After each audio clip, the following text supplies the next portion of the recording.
But more importantly, we got to get to the business at hand. And we got Uncle Cheech. Now, Uncle Cheech had a pretty big week. He was 3-1. He was really the Ravens screwing it up at the end away from going 4-0. He's 12-8 on the year. I don't know if you do what he says and you pick one winner each time, you got money in your pocket. So hopefully you guys are following his advice for entertainment purposes only, of course. But hopefully you're following it. So without any further ado, what do you say, Jimmy D? Do we bring Uncle Cheech on? Benvenuto Uncle Cheech, il migliore del mondo. Uncle Cheech, how you doing? Yeah, you're living the high life. You're living the high life. You're coming off a big week. You got to be feeling pretty good. Yeah, feeling good. I never saw a team try so hard to lose a game as I did the Ravens last night. I was so annoyed, put it that way. I had it 4-0. Thought it was in the bag. They were ahead 10-0. Well, the funny thing is I had one of our subscribers who actually, one of the guys who love you. He said, "I'm betting everything on Uncle Cheech. He bet every game. He was 3-0 going in. He messaged me and he said, "Hey," he goes, "Uncle Cheech 3-0. I got the last one." I said, "You bet each win, right?" He goes, "No." He goes, "I parlayed all 4 of them." I said, "That's where you made the amateur mistake." Uncle Cheech told you exactly what to do. He could have a lot of coin in your pocket. He got suckered into the payout and figured he'd do it. And just like the rest have made you rich, he's just another one on the list. This guy bet the 401k. I told these people, pick one team, bet it all. You can make it up next week. You're never going to hit 4. I mean, I did it the one time, but close this time. But so close don't count, right? All it takes is one mistake. One team screw up on you, and that's the end of the line. Yep. But anyhow, let's hear these picks because I think you got Jimmy. I thought I saw Falcons on his list, but what do you got going on? What's Uncle Cheech feeling this week? Well, I don't want to get Jimmy all riled up, my pal here, but I'm going to take the 49ers minus 5.5. They look like a real solid team since they got the Italian back at quarterback. Yeah. They look solid to me, like a contender. And I think Atlanta's got a ways to go yet, and I don't think they'll be able to compete. I think they'll cover easily. What do you think? Walio, what do you think? Jimmy D, I got to let you have the floor. He's going against you. What are you thinking? I don't know. We'll see. Well, first of all, talking about the spread, we were 5-0 with the spread each week, but I don't know, man. We looked good yesterday. We got screwed by the refs. You saw what happened with that roughing the passer, and I don't know if the 49ers are any better than Tampa Bay. I think 49ers are a better team than the Bucs right now, today. Yeah. Today. I mean, you are right about having the Paisan starting at quarterback, but I don't know, man. Our defense is looking good, and that's shocking because we never have a good defense. But that's why they play the game. We'll see. Absolutely. Okay, my next one, I'll go to college. I got LSU at Florida. I'll take the Gators minus 2.5.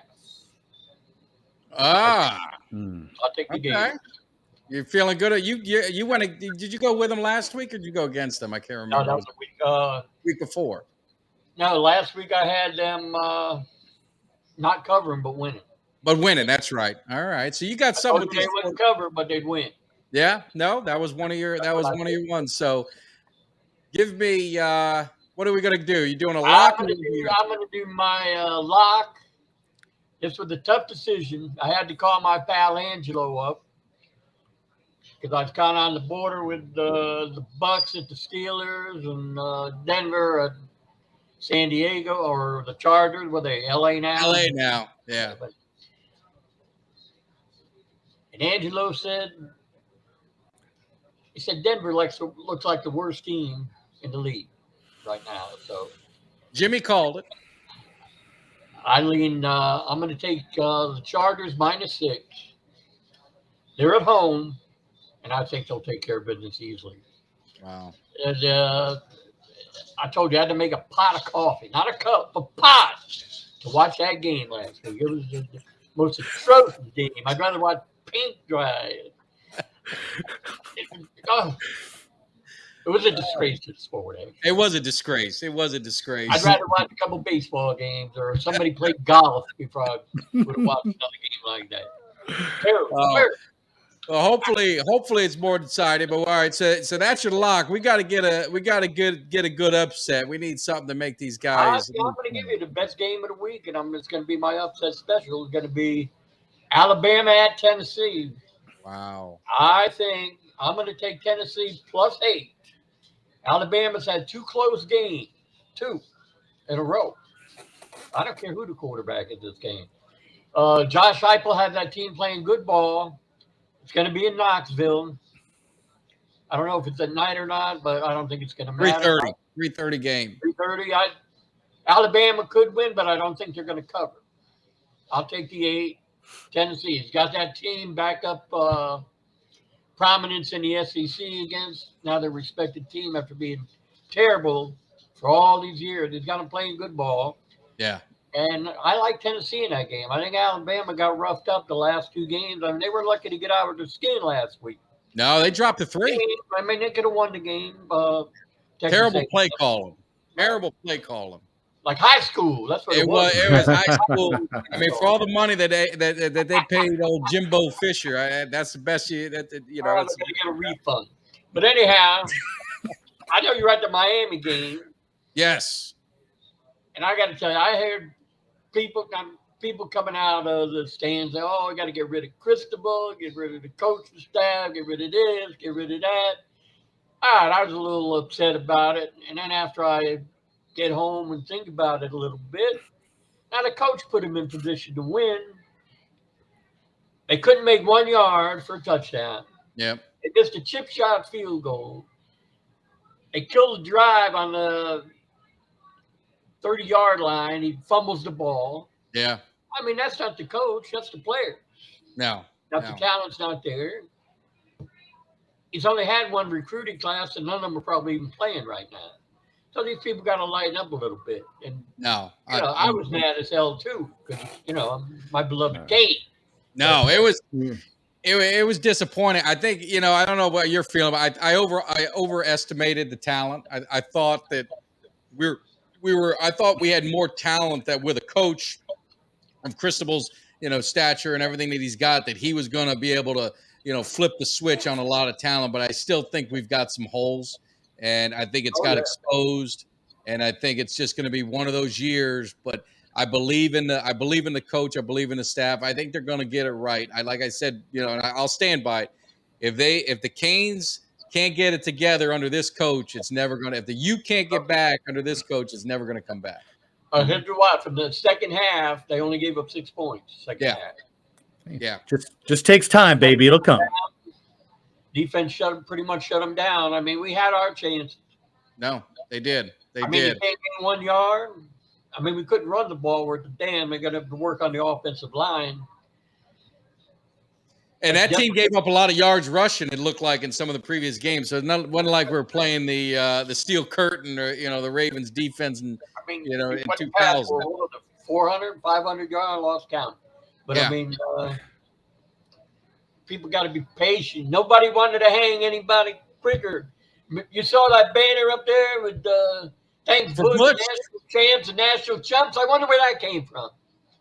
How did that get up? You might have been the one to put it up there, huh? Then you had to apologize. I had to eat my word. That's right. You had to apologize to Butch. You did it man to man, face to face. I went and saw Paul Dean personally. Told him, you have got to get rid of this man. He said, Uncle Cheech, he said, be patient. Be patient. And sure enough, fielded the greatest team in the history of college football, bar none. Absolutely. So, now you got me ranting and raving about this stuff, but anyhow, those are my picks. I stand by them. And tell that guy don't play no parlays, Tom. I told him. I said you got to be smarter than that. Got the most faith in, and he'll make money. No, absolutely. Uncle Cheech made it very clear. I'm better than Hank Goldberg, Lefty Rosenthal, and Jimmy the Greek. Show me one handicapper that's at 75%. And Uncle Cheech, you're brilliant. in week one, you told him avoid the parlays. Why would this man take money out of his 401k and bet the parlays? He would have been home with $100 bills flying out of his pockets. He would just listen. My dad made a living off of people like that. I'm telling you, big house on the water and all that. Thanks to people like that that played the parlays. He used to laugh. When I was a kid, he'd be calling, look at these fools. Back then playing, when I was only maybe 18, 19 years old, and they're betting $500, $600 a game back then. Parlays. My man was at the bank before anything happened. Well, not at the bank. Back then, you put under the mattress. Yeah. That was kind of illegal back then, But, it's frowned upon. Not illegal. It's just that's frowned what happened. You provide a service, and that's the thanks you get. I know. I tell these people to listen to Uncle Cheech. You got his picks.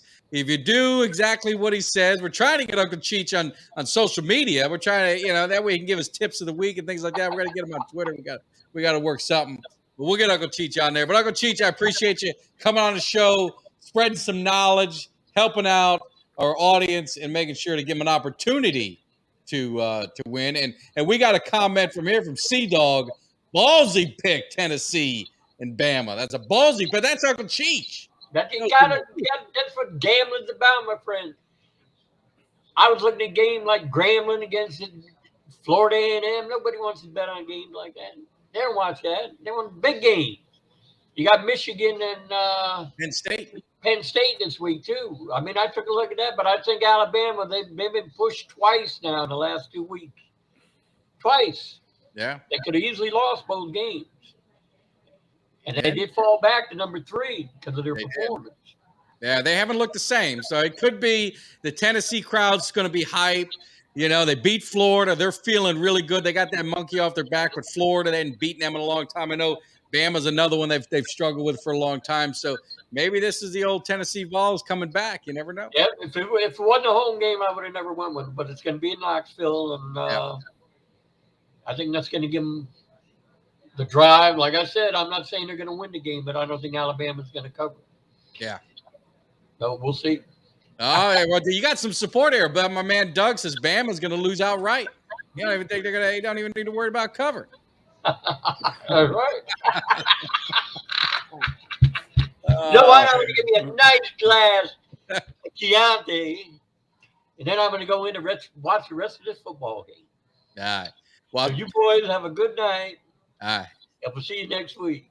All right. Take care. Grazie. Buonasera, Uncle Cheech. A presto. Happy Columbus Day. Take care. Buongiorno di Colombo.